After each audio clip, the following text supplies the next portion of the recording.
आज हम लोग डेफिनेट इंटीग्रेशन देखेंगे। डेफिनेट इंटीग्रेशन बेसिकली क्या करता है, किसी भी कर्व का एरिया देता है, नेट एरिया देता है, टोटल एरिया देता है।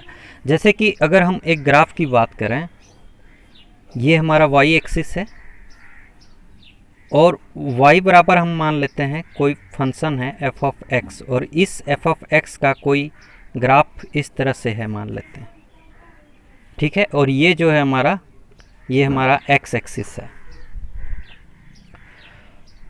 तो अगर यहाँ पे इस x एक्सिस में ये कोई पॉइंट है a और ये कोई पॉइंट है मान लेते हैं b,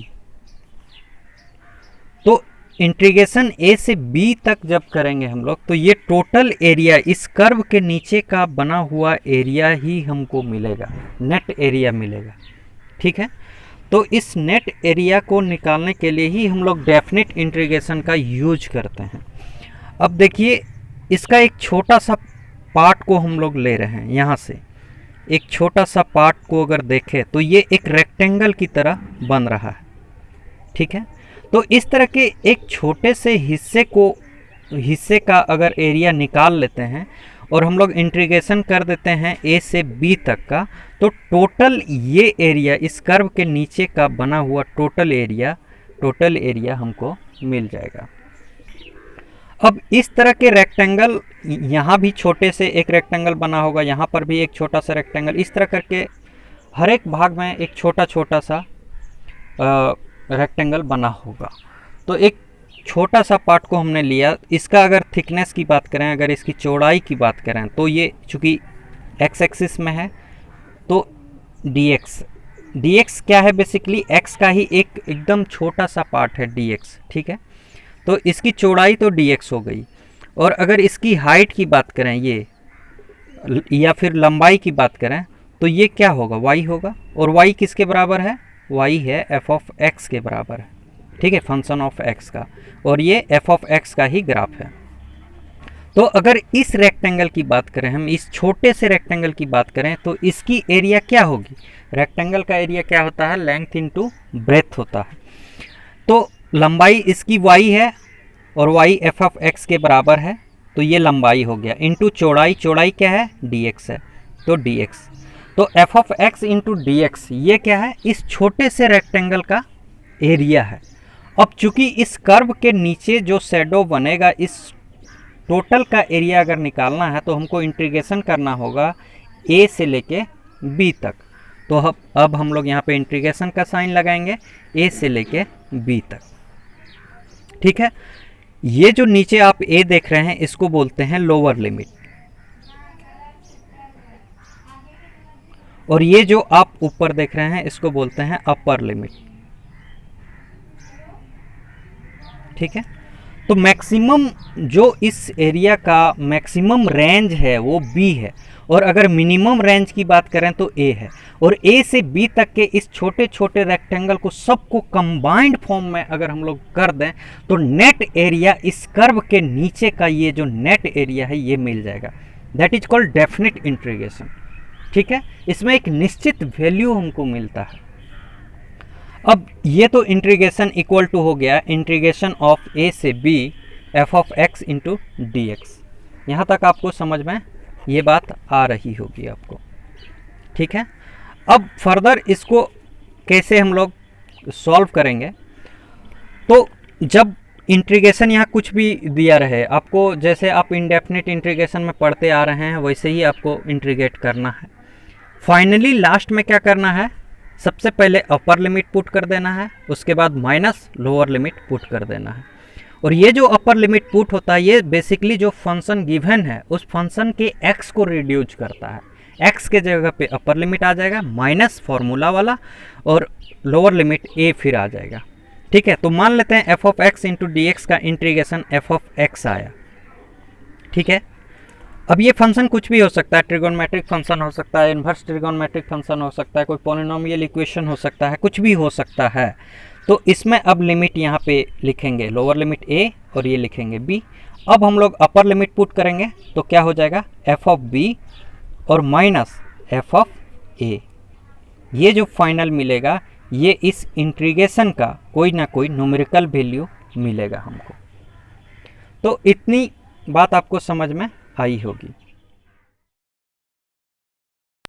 अब कुछ और ग्राफ हम लोग देखते हैं, जैसे कि y equal to sine x है, इसका ग्राफ ड्रॉ करते हैं।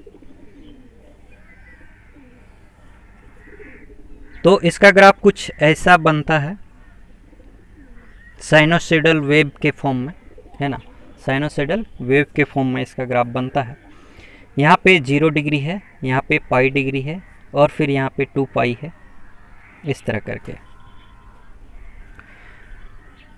तो इंटीग्रेशन 0 से लेके पाई तक, यहाँ से लेके यहाँ तक की हमको ये एरिया चाहिए, ठीक है, 0 से लेके पाई तक।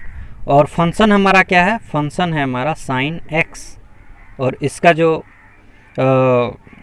डेरिवेटिव यहाँ पे लिखना पड़ेगा dx, है ना, sine x into D x, ये हमारा इंटीग्रेशन है। तो जब हम लोग इसको इंटीग्रेट करेंगे तो जो वैल्यू मिलेगा वो इस कर्व का एरिया होगा, ठीक है। तो साइन एक्स की अगर हम लोग बात करें, sine x into D x, इसको इंटीग्रेट कर रहे हैं 0 से लेके पाई तक। तो साइन एक्स का जो इंटीग्रेशन होता है वो क्या होता है, माइनस का कॉस एक्स, ठीक है। और फिर लिमिट पुट कर देंगे हम लोग 0 से लेके पाई तक, तो माइनस, अब ये अपर लिमिट सिर्फ इस x को रिप्लेस करेगा, ठीक है। तो कॉस क्या हो जाएगा, पाई, और फिर माइनस लोअर लिमिट पुट करेंगे तो कॉस क्या हो जाएगा, 0। तो माइनस कॉस पाई की वैल्यू कितनी होती है, साइन 0 0 होता है, कॉस 0 1 होता है, और जो कॉस 0 की वैल्यू होती है वही कॉस पाई की भी वैल्यू होती है, लेकिन वो नेगेटिव साइन के साथ होती है। तो कॉस 0 की वैल्यू अगर 1 है तो कॉस 180 डिग्री का मान भी होगा 1, लेकिन नेगेटिव साइन के साथ, आने की -1 होगा। तो कॉस पाई की वैल्यू -1 होगी, माइनस कॉस 0 की वैल्यू 1 होती है। अब फर्दर अगर इसको देखें तो -1 ये माइनस का 2 हो जाएगा, और माइनस और ये माइनस मल्टीप्लाई होके 2 आ जाएगा। तो ये जो 2 मिला है ये इस कर्व का एरिया है 0 से लेके पाई तक का, ठीक है। 0 से लेके पाई तक का कितना है, +2 है ना, प्लस में 2 मिला है। ये जो एक्सिस है हमारा, इस एक्सिस के नीचे अगर देखें तो ये जो ग्राफ दिख रहा है, सिमिलर ग्राफ यहाँ पर भी दिख रहा है। क्योंकि ये बेस एक्सिस से नीचे है, इसलिए इसकी जो वैल्यू होगी, इसकी भी वैल्यू 2 ही आएगी, लेकिन नेगेटिव साइन के साथ। तो इसकी अगर एरिया बात करें तो इसकी एरिया कितनी हो जाएगी, -2। और फिर अगर हम इसकी एरिया निकालने की कोशिश करेंगे 2 पाई से लेके 3 पाई तक, तो इसकी जो वैल्यू आएगी +2 आएगा, ठीक है। इतनी बात तो आपको समझ में आ रहा होगा। ये बेस लाइन है, बेस लाइन के नीचे अगर कर्व है तो उसकी भी एरिया उतना ही होगी जितनी ऊपर में कर्व था, चूँकि दोनों सिमिलर कर्व है, लेकिन चूँकि ये बेस एरिया से नीचे है इसलिए इसकी वैल्यू नेगेटिव में आएगी। मतलब इसका जो एरिया होगा नेगेटिव में शो करेगा, और इसका जो एरिया है वो पॉजिटिव में शो करेगा, ठीक है। अब आप यहाँ से देख सकते हैं कि साइन एक्स डी एक्स को अगर हम लोग इंटीग्रेट करें 0 से लेकर 2 पाई तक, कहाँ से कहाँ तक, 0 से लेकर 2 पाई तक, तो क्या होगा, ये एरिया और ये एरिया, दोनों एरिया को जोड़ देंगे तो जो नेट एरिया होगा वही होगा यहाँ से यहाँ तक का, ठीक है। तो +2 ऐड करेंगे और -2 ऐड करेंगे तो ये कट के तो 0 हो जाएगा।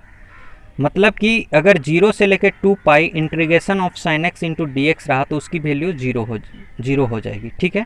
लेकिन 0 से लेकर पाई तक का एरिया अगर पूछे तो हम बोलेंगे +2 है, और अगर पाई से 2 पाई की बीच में पूछे तो हम बोलेंगे साइन एक्स डी एक्स का जो इंटीग्रेशन हो वो होगा -2।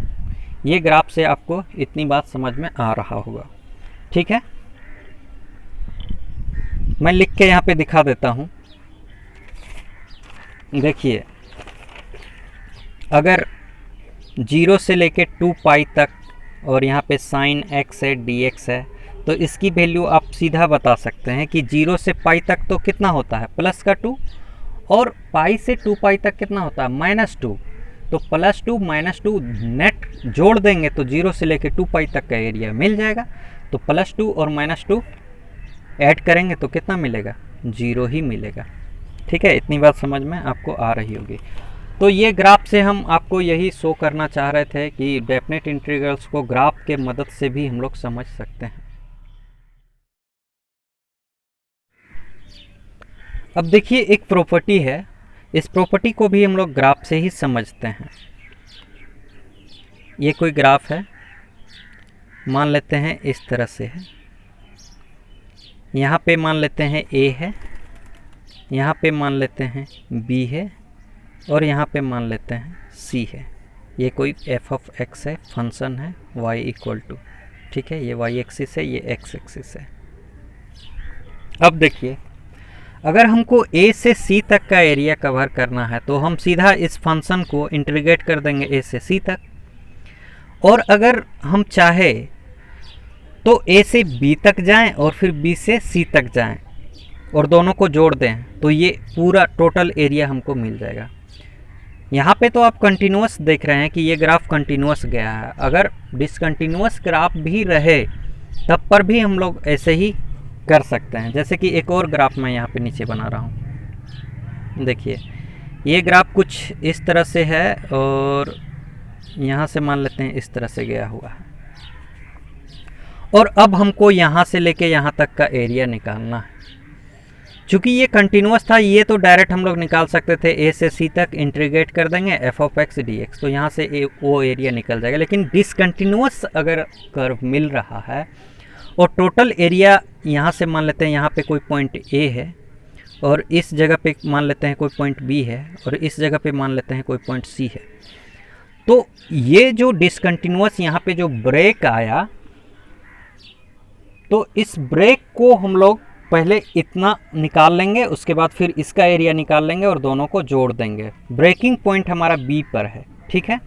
तो हम लोग क्या करेंगे, इंटीग्रेशन करेंगे A से लेके B तक f ऑफ x और dx हो जाएगा, फिर प्लस यहाँ से यहाँ तक का एरिया मिल गया। देखिए A से B तक गए, f ऑफ x, ये भी फंक्शन मान लेते हैं f ऑफ x ही है ना, तो f ऑफ x dx, यहाँ तक एरिया हमको मिल चुका है। अब यहाँ पे ब्रेकिंग पॉइंट आया है प्लस, ठीक है। अब कहाँ से कहाँ तक जाएंगे, B से लेके C तक जाएंगे, तो इंटीग्रेशन B से लेके C तक f of x into dx, ठीक है। तो ये वाला एरिया हमको मिलेगा। और अगर कंबाइंड फॉर्म में बात करें, पूरे को जोड़ के अगर यहाँ पे देखें, इसको A से लेके C तक जाना है, तो ये इंटीग्रेशन हमारा क्या हो जाएगा, A से लेके C तक और function f of x into dx। तो ये प्रॉपर्टीज है, प्रॉपर्टीज, ठीक है, डेफिनेट